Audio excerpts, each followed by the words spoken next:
শুভ সকাল আমার প্রিয় বন্ধুরা, কেমন আছো সবাই? আশা করছি সকলে অনেক বেশি ভালো আছো। আমরাও না বেশ ভালো আছি। তো সকাল সকাল এদিকে ভাত বসিয়ে দিয়েছি। হাজব্যান্ড যেহেতু বাড়িতে আছে, দোকানে আছে, তো ওই কারণেই। আর আমার না এখন অনেকগুলো জামা কাপড় পুকুর থেকে কাচতে হবে। তো তার মধ্যে দেখো আমার ঘরবাড়ির এখন কি অবস্থা আছে। তো ঘরবাড়িগুলো একটু সুন্দর করে এখন গুছিয়ে নেব, তারপরেই কিন্তু আমি পুকুরে যাব। যেহেতু এই দুদিন অত্যন্ত গরম পড়ছে, সেই কারণে আমরা এই ঘরে মেঝেই শুচ্ছি।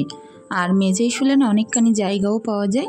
সিমরা নিশা কিন্তু ওপরে শুই, আমরা নিচেই শুই এই ঘরে। তো এতে করে কি হচ্ছে, এই ঘরটাই নোংরা হচ্ছে, ওই ঘর কিন্তু তেমন নোংরা হচ্ছে না। তো যাই হোক, এদিকে এখন নিচের বিছনা টিছনাগুলো তুলে পরিষ্কার পরিচ্ছন্ন করে ঝাড়ু দিয়ে নেব, নিয়ে পাশের ঘরে চলে যাব। ওই যে প্রত্যেক দিনের অভ্যেস, নোংরা না হলেও একটু গুছিয়ে ঝাড়ু দেয়া। আমি কিন্তু একটা ঘরে থাকলেও পাশের ঘরটা কখনোই বাদ দিয়ে পরিষ্কার করি না, ওই দুটো ঘরই একসঙ্গে পরিষ্কার পরিচ্ছন্ন করি। তো দেখো এদিকে বালিশ কাঁথাগুলো সুন্দর করে যার যার জায়গায় রেখে আসছিলাম। সাধারণত খাটের ওপরে কিন্তু বালিশ থাকলে দেখতে মোটেও ভালো লাগে না। এদিকে ঈশা অনেকগুলো আমরা আমাদের গাছের থেকে ওর পাপা পেরে নিয়ে এসে দিয়েছিল, সেগুলো নিয়ে সব খাটে ছড়িয়ে রেখেছিল। তো সেগুলো একটু সুন্দর করে তুলে নিলাম, নিয়ে এখন এই যে বিছনাটা টান টান করে একটু পরিষ্কার করে ঝাড়ু দিয়ে এই যে পায়ের দিকটায় একটা আমি টাওয়াল দিয়ে দিচ্ছি, এতে করে দেখতে না বেশ ভালো লাগে। তো তারপর আসলাম টেবিলে, আর গাছটা দেখছো কতটা সুন্দর হয়েছে। আমার এই গাছটা না অনেক দিন আগেই নেয়া, কিন্তু গাছটা একদম মরেও নেই, কোনো রকম নষ্ট হয়নি, যেভাবে নেওয়া ছিল ঠিক সেইভাবেই আছে। এর থেকে না একটা চারা বেরিয়েছিল, তো সেটা যেহেতু আমি অন্য টবে লাগিয়েছিলাম, সেটা মারা গেছিলো। আর এই দেখো জীবনে প্রথম আমার কাছে যে কালারিং কচু গাছ, সেটা কিন্তু অনেকবার আমি লাগিয়েছি, হয়নি। এইবার প্রথম, জীবনে প্রথম দেখছি একটা কচু গাছের গোড়া থেকে কসমি বেরিয়েছে। তো হয়তো আমার কপালটা ভালো, ওই কারণে এবার বেঁচেছে। আর বাঁচার আরেকটাও কারণ আছে বলতে পারো, আমাদের এখানে যেহেতু নোনা এলাকা, সেই কারণে কিন্তু কোনো রকম ভালো গাছগাছালি হতে চায় না, পানি নোনা, মাটি নোনা, তো ওই কারণে। আর ওই মাটিটা না আমি অন্য জায়গা থেকে নিয়ে এসে ওতে করে লাগিয়ে রেখেছিলাম, যার কারণে গাছটা হয়তো বেঁচেছে। আমাদের এখানের মাটিতে লাগালে হয়তো বাঁচতো না। এরকম অনেক গাছ আছে যেগুলো আমাদের এখানের মাটিতে কিন্তু হয় না। আবার কেওড়া গাছ টাছগুলো অনেক সুন্দর হয় এখানে। তো এদিকে দেখো সুন্দর করে সসপ্যান, তারপরে ভাতটা উপর দিয়ে তুলে নিয়েছি। এখন একটু রান্নাঘরটা পরিষ্কার করে নেব, তারপরেই কিন্তু যাব পুকুর ধারে। তো প্রত্যেক দিনের অভ্যাস যে এইভাবে একটু পরিষ্কার পরিচ্ছন্ন করা। আর সংসারে সব সময় দেখবে সংসারে সুখ শান্তিটা বিরাজ করে কিন্তু আমাদের মেয়েদের ওপরেও অনেকখানি বলতে পারো। যেরকম ধরো কষ্ট করে পয়সা গোছানো, তেমন আর একটা আছে যেরকম ঘরবাড়ি পরিষ্কার পরিচ্ছন্ন করে রাখা। আর সব কিছুর ওপরেই কিন্তু সংসারে আয় উন্নতি বিরাজ করে। তো প্রত্যেক দিনই চেষ্টা করি যে নিজের শোয়ার জায়গা, খাওয়ার জায়গাটা পরিষ্কার পরিচ্ছন্ন রাখতে। আর প্রত্যেক দিনই যে বাসি বিছনা সেটা বেশিক্ষণ ফেলে না রাখতে। আর যে নোংরা জামা কাপড়গুলো হয়, বাচ্চাদের বলো বড়দের বলো, সবগুলো দিনের জিনিস দিনেই কেচে পরিষ্কার করে নেওয়া। এইগুলো দিয়ে না অনেকখানি আমাদের সংসারে কিন্তু আয় উন্নতি বিরাজ করে। হয়তো যেটা আমরা চোখে দেখতে পাই না, তবে এটা অনেক ক্ষেত্রে গিয়েই কিন্তু সত্য হয়। তো যাই হোক, অভাবের সংসার হলেও কিন্তু এইভাবে বুদ্ধি করে চলি, বুদ্ধি খাটিয়ে চলি বলে সংসারে অভাব আসে না। আর কিছু কিছু সময় এমনও যায় যে আমাদের দিনকাল কিন্তু সবারই একরকম যায় না। তখন কি করি বলো তো, যে আমার একটা অভ্যাস আছে যে প্রত্যেক দিন ভাত রান্নার আগে এক মুঠো করে চাল অন্য একটা পাত্রে রেখে দেওয়া। কোনো দিন যদি চাল শেষও হয়ে যায়, দোকান থেকে আনতে মনে নাও থাকে, তখন কিন্তু ওই পাত্রে যা চাল থাকে সেটা দিয়ে আমার একদিন দুদিন ভালোভাবে চলে যায়। এরকম কিছু কিছু ছোট্ট ছোট্ট টিপস আমরা যদি অ্যাপ্লাই করি, সংসারটা অনেক ভালো থাকে। তো এদিকে দেখো সকালবেলা আলুর খোসা আর যে চা করেছিলাম, চায়ের পাতি ভিজিয়ে রেখেছিলাম, আর এটাই হচ্ছে আমার গাছের সার। তো যাই হোক, গোবর দিতে ঘরে যেন কেমন লাগে।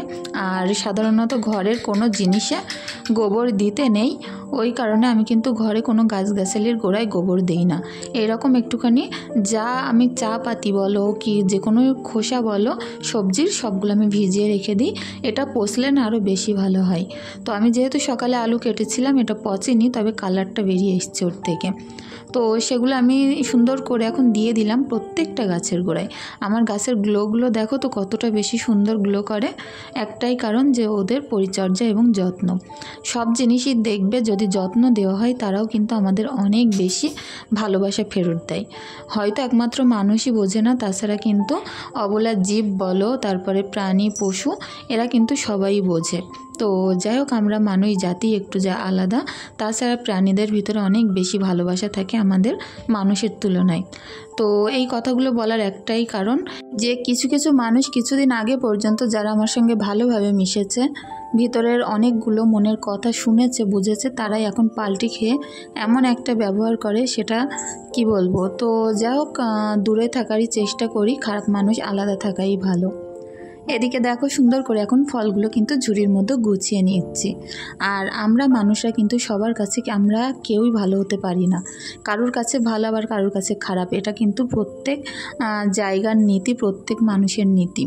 তো যাই হোক, এখন ফল টলগুলো গুছিয়ে চলে আসলাম ডাইরেক্ট পুকুরে। অনেকখানি বাসন আছে, দেখতে পাচ্ছ তো কতগুলো বাসন। তো এই যে নেটটা পার করে তারপরে আমি চলে আসলাম, আর ঈশা কিন্তু নেটের ওপারে দাঁড়িয়ে আছে। নেটটা দেওয়ার পরে না একটা সুবিধা কিন্তু হয়েছে যে ঈশা পুকুর ধারটায় আসতে পারে না, হয়তো এটা টপকিয়ে ঢুকতে পারে, তবে ঢোকে নাও, কিন্তু নেটের বাইরেই দাঁড়িয়ে থাকে। তো চলো কাজগুলো করতে করতে আমার কিছু মিষ্টি মিষ্টি বন্ধুদের কমেন্টগুলো পড়ে নেওয়া যাক। পাপড়িকে জানাই অসংখ্য ধন্যবাদ আমার প্রত্যেক দিন এত সুন্দর সুন্দর কমেন্ট করার জন্য। আর জয়তৃষ্ণা বলেছো তুমি কিন্তু আমার নামটা নিলে না। তো দেখো বন্ধু, আমি কিন্তু তোমার নামটা নিয়ে নিলাম। তুমি যদি ভিডিওটি দেখে থাকো প্লিজ একটা কমেন্ট করে দিয়ে যেও। আর বিশ্বজিৎ, মধুমিতা, তোমাদেরকেও জানাই অনেক অনেক ভালোবাসা। সোনালী মণ্ডল বলেছো ফার্স্ট কমেন্ট, তো অসংখ্য ধন্যবাদ বন্ধু যে এরকমভাবে আমার পাশে থাকার জন্য। হালিমা বলেছো যে আপু তোমার কিন্তু শাড়ি পরার জন্য অনেক সুন্দর লাগছিল কাল, তো অনেক ধন্যবাদ বন্ধু। আসলে কি বলো তো, সবসময় তো শাড়ি পরা হয় না, আর পরলে হয়তো যে কোনো দেখবে যে একটানা এক জিনিস পরলে কিন্তু ভালো লাগে না, আলাদা রকম যদি একটু পরা হয় তখন কিন্তু ভালো লাগে। তো অসংখ্য ধন্যবাদ এত সুন্দর একটা কমেন্ট করার জন্য। জাহিদা খাতুন বলেছ যে তোমার মশলার জারগুলো অনেক সুন্দর, 5 নাম্বার লাইক দিয়ে দেখে নিলাম। তো অনেক ধন্যবাদ বন্ধু এইভাবে পাশে থাকার জন্য। আর সত্যি আমার মশলার জারগুলো না অনেকেই পছন্দ করে, তো তোমাকে জানাই অসংখ্য ধন্যবাদ। আমার আরেক বন্ধু সীমা কমেন্ট করেছো যে আপু কেমন আছো, তুমি কিন্তু আমার নামটা নিলে না। আর আমি কিন্তু তোমার মতো করে কাজ করার চেষ্টা করি, তোমার ভিডিওগুলো আমি দেখি। তো তোমার নাম কিন্তু আমি আগের দিনও নিয়েছিলাম, তো এখনও নিয়ে নিলাম। যদি তুমি আমার ভিডিওটি দেখে থাকো প্লিজ একটা কমেন্ট করে জানিও। আসলে কি বলো তো, কেউ কেউ না ভিডিও পুরো দেখে না, আর মাঝখানে যে নাম নিই আমি দেখো না, তো ওই কারণে জানতে পারো না। আমি কিন্তু প্রত্যেক দিনই চেষ্টা করি সবার নামগুলো নেওয়ার জন্য, তবে ওই 2-1 দিন আর হয়ে ওঠে না। এডিট করার টাইমে যদি হাতে সময় কম থাকে না, তখন আর সবার নামগুলো নিয়ে ওঠা সম্ভব হয় না। তো সেই সকল বন্ধুদের কাছ থেকে আমি ক্ষমা চেয়ে নিচ্ছি।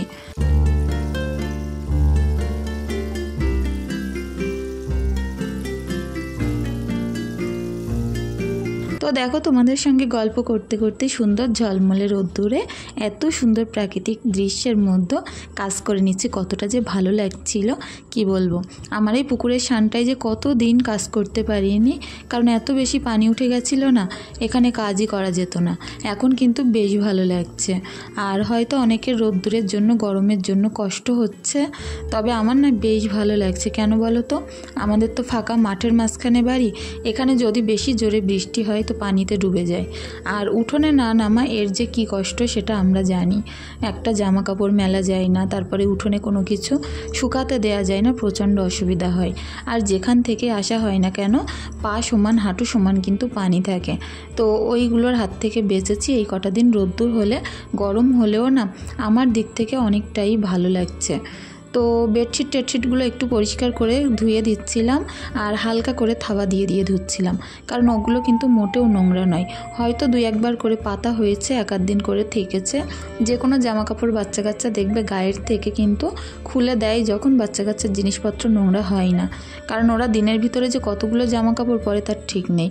আমার ঈশার জামা কাপড় না খুব একটা বেশি নোংরা হয় না, কারণ ও তো মাটিতে নেমে খুব একটা খেলা করে না, হয়তো দোকানের ভিতরে বসে একটু অর্ধেক খেলা করে, তার মধ্যে হয়তো 2-3টে জামা কাপড় একবেলায় বদলে দেওয়া হয়, কারণ বাচ্চা কাচ্চা তো হিসু করার টাইমে সবসময় বলতে পারে না, ওই কারণে আর কি। তো ওর জামা কাপড়গুলো রোজই হালকা সার্ফ দিয়ে আমি কিন্তু ভালোভাবে কেচে দিই, তবে নোংরা থাকে না ওর ভিতরে কোনো। তো ঈশার অনেকগুলো জামা প্যান্ট এরকম হয়েছে, কালকের সবই প্রায় 10টা মতো প্যান্ট আর জামাও ছিল কিছুটা। তো সেগুলো কেচে ধুয়ে ছাদে মেলে দিয়ে আমি একেবারে গা ধুয়ে চলে আসলাম। তো আজ অনেক দিন পরে একটু বরবটি এনেছে, তো ভাবলাম সুন্দর করে ভাজা ভাজা করব। ওই কারণে আর কি পেঁয়াজ রসুন তেলে দিয়ে তার মধ্যে নুন হলুদ দিয়ে সামান্য একটু নেড়ে চেড়ে দেখছিলাম কাঁচা লঙ্কা আছে কি। তারপরে দেখলাম বাড়িতে কাঁচা লঙ্কা ফুরিয়ে গেছে, তো আমি কিছুটা শুকনো লঙ্কা হালকা করে ড্রাই রোস্ট টাইপের করে একটু গুঁড়ো করে রেখেছিলাম। তো তার থেকে একটু বড় বড় দেখে তুলে নিচ্ছি, নিয়ে কিন্তু আমি এই বরবটির মধ্যে এখন দিয়ে দিলাম। তো যাই হোক, এভাবে দিলেও না খেতে অনেক সুন্দর লাগে। তোমরা যারা কাঁচা লঙ্কা দিয়ে খাও বরবটি, একবার এরকমভাবে শুকনো লঙ্কা দিয়ে খেয়ে দেখবে, অনেক বেশি ভালো লাগে। তো অবশ্যই শুকনো লঙ্কাটা ওরকম ভেজে গুঁড়ো থাকার দরকার হবে। তো এদিকে তেল ঢালতে ঢালতে বকবক করতে করতে অনেকগুলো তেলই ঢেলে ফেলেছি। তো তার থেকে কিছুটা তেল আমি তুলে নিলাম। সবসময় চেষ্টা করি সংসারে সাশ্রয় করে কাজ করার জন্য, তবে ওই 2-1 সময় ভুলবশত কিন্তু আমরা ভুল করেই ফেলি। আমরা মানুষরা না কখনোই পারফেক্ট হতে পারি না। যত দিন যাবে আমরা চেষ্টা করি নিজেকে পারফেক্ট তৈরি করার জন্য, তবে এর জন্য অনেকখানি সময় এবং ধৈর্যের প্রয়োজন। তো সবগুলো যদি একরকম ঠিক থাকে তাহলে মানুষ কিন্তু আস্তে আস্তে খুঁটিয়ে একটু একটু করে পারফেক্ট হতে থাকে। তো এরকমই বলতে পারো। আর বেশি তেল মশলা খাওয়া আস্তে আস্তে কমিয়ে দিচ্ছি, কারণ প্রচণ্ড হারে অসুবিধা হচ্ছে শরীরের। ওই কারণে চেষ্টা করব এবার থেকে একেবারে কম কম তেল মশলাই খাওয়ার জন্য। তো হাজব্যান্ড একটু নজনের ডাঁটা নিয়েছিল, আর এদিকে নিয়েছে একটু বেগুন, তারপরে নিয়েছে কচুরমুখী। তো সেটা আমি একটা তরকারি বানিয়ে নিচ্ছি, আর কিছুটা কিন্তু নোনা মাছও কিনেছে। তো ভাবলাম সবজিটা আগে বসিয়ে দিই, তারপরেই মাছগুলো কাটবো, কারণ মাছগুলো না অনেক ছোট ছোট আর প্রচণ্ড আঁশ এর গায়ে। তো এই আঁশগুলো ছাড়াতে গেলে প্রায় বেলা পার হয়ে যায়, এরকম একটা অবস্থা। এই যে এই মাছগুলোকে না কুরকুরে মাছ বলে। তো যাই হোক, মাছের আঁশটাইগুলো ছাড়িয়ে সুন্দর করে মাথা টাথাগুলো বাদ দিয়ে এখন ভাজতে বসিয়েছি। তো মাছগুলো ওদিকে ভাজা হতে থাক, এদিকে আমার সবজিটাও সুন্দর সিদ্ধ হয়ে গেছে। একটু কষিয়ে ঝোল দিয়ে দিলাম, দিয়ে মাছ ভাজাটা কমপ্লিট হয়ে গেলে এর মধ্যে কিন্তু আমি তুলে দেব। তো এখনও পর্যন্ত যে সকল বন্ধুরা আমার পাশে আছো, আমার সাথে আছো, আমার ভিডিওটি দেখে তোমাদের যদি সামান্য কিছু ভালো লেগে থাকে প্লিজ একটি লাইক কমেন্ট করে দিয়ে যেও। আর যদি বেশি কিছু ভালো লেগে থাকে প্লিজ চ্যানেলটি সাবস্ক্রাইব করে আমার পাশে থাকতে পারো। আর আমার কাজের মাঝে, আমার কথার মাঝে তোমাদের যদি সামান্য কিছু খারাপ লেগে থাকে তার জন্য সকলের কাছ থেকে ক্ষমা চেয়ে নিচ্ছি। প্লিজ ছোট বোন ভাবো, বড় বোন ভাবো, ভিডিওটি ক্ষমা সুন্দর দৃষ্টিতে দেখার অনুরোধ রইল। তো এদিকে দেখো রান্নাবান্না কিন্তু প্রায় কমপ্লিট, আর মাছগুলো তুলে দিলে হয়ে যাবে। তো লাস্টে এর মধ্যে একটু গুঁড়ো মশলা অ্যাড করে দিচ্ছিলাম, আর এর মধ্যে প্রথমে দিয়েছিলাম একটু জিরের গুঁড়ো, আর এবার ভাজা জিরে এবং মরিচ আর যে চাল ভেজে একটা গুঁড়ো করা ছিল তো সেটা দিয়ে দিলাম। দিয়ে মাছগুলো তুলে সামান্য একটু ফুটিয়ে ঝোলঝোল করেই কিন্তু নামিয়ে নেব। তো যাই হোক, চারিদিক থেকে অনেক বেশি নয়েজ আসছে, হয়তো আমার কথাবার্তাগুলো শুনতে তোমাদের একটু অসুবিধা হতে পারে, কারণ আমরা যেখানে বাস করি না চারিদিকে এত পরিমাণে ব্যাঙ ডাকে রাত হলে, আর আমি কিন্তু রাত্রেই ভয় যাবার দিই। তো আমার প্রচণ্ড হারে অসুবিধা হয়, আর চারিদিকের নয়েজের কারণে ভয়েসটাও খুব বেশি ভালো আসে না। তো তার জন্য একটু মানিয়ে নিও প্লিজ। তো এদিকে দেখো আমার প্রায় রান্নাবান্না কিন্তু কমপ্লিট। তো এখন রান্নাবান্নাগুলো সুন্দর করে ঢাকা চাপা দিয়ে আমি অন্য কাজগুলো এখন করে নেব। আর গ্যাসের এই জায়গাটা না আমি রান্না করতে করতেই মুছে পরিষ্কার করে রাখি। এখন যা জোরে বৃষ্টি এসেছে, চারিদিক থেকে পানি এসে বারান্দা পুরো ভেসে গেছে। এখন একটু টিপটিপ করে বৃষ্টি হচ্ছে, তবে গাছগুলো না বেশ সুন্দর সতেজ হয়ে গেছে। এই জায়গাটায় না যেমন সুন্দর রোদ্দুর আসে তেমন বেশি বৃষ্টিও আসে, ওই কারণে আমার গাছগুলোর এত সুন্দর চেহারা দেখতে পারছো। আর এদের পিছনে কিন্তু আমি বলতে পারো ওই অল্প অল্প পরিশ্রমও করি, যার কারণে এরা অনেক সুন্দর থাকে। তো ভাবছি এখানে আরও কিছুটা গাছ আনবো, তবে ওই যে গাছ পছন্দ হয় কিন্তু রাখার জায়গা নেই, আর রাখতে গেলে ছাদে রাখতে হবে। তো রান্না করতে করতে অনেক বেশি খিদে পেয়ে গেছিলো, কারণ সকালে চা ছাড়া আমি আর কিছুই খাইনি।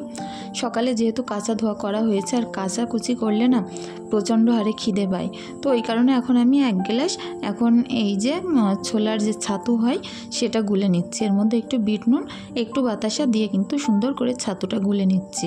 তবে এই 1 কাপের খদ্দের 3 জনা, জানো তো। যে কোনো জিনিস আমি যখন খাই সবাই খেতে চায়, আর আমি যখন খাই না তখন কিন্তু কেউ খায় না। তো যাই হোক, ওই যে 1 গ্লাস আমরা 3 জন ভাগ করে খেলাম, সিমরান, ঈশা, আমি। তারপরে এখন আসছি সেই 3টের সময়, দুপুরের ভাত এখন 3টের সময় খাচ্ছি, বুঝতে পারছো। এর মাঝখানে ঘরবাড়িগুলো একটু মুছেছিলাম, সেটা তোমাদের সঙ্গে শেয়ার করা হয়নি। তো সবজি দুটোই এত বেশি দারুণ হয়েছিল, অনেক ভালো লেগেছিল। খাওয়া দাওয়া করে আসছি সেই সন্ধ্যাবেলা। এখন একটুখানি ম্যাগি করে নিচ্ছি, আর আমার জন্য করব একটুখানি চা। তো ঈশার যেহেতু প্রচণ্ড খিদে পেয়ে গেছিলো ঘুম থেকে উঠে, ওর আগে ম্যাগিটা খাইয়ে দেবো, তারপরে আমি চাটা খাবো। তো প্রত্যেক দিনই চেষ্টা করি সকাল থেকে সন্ধ্যা পর্যন্ত একইভাবে একা হাতে পরিশ্রম করে নিজের সংসারটাকে কিন্তু এইভাবে দাঁড় করিয়ে রাখতে, আর প্রত্যেকটা কাজ চেষ্টা করি তোমাদের সঙ্গে শেয়ার করার জন্য। তো আমার আজকের ভিডিওটি আর বেশি দূর বাড়াবো না। সকলে অনেক বেশি ভালো থেকো, সুস্থ থেকো, আমাদের জন্য একটু দোয়া ভালোবাসা রেখে যেও। ধন্যবাদ।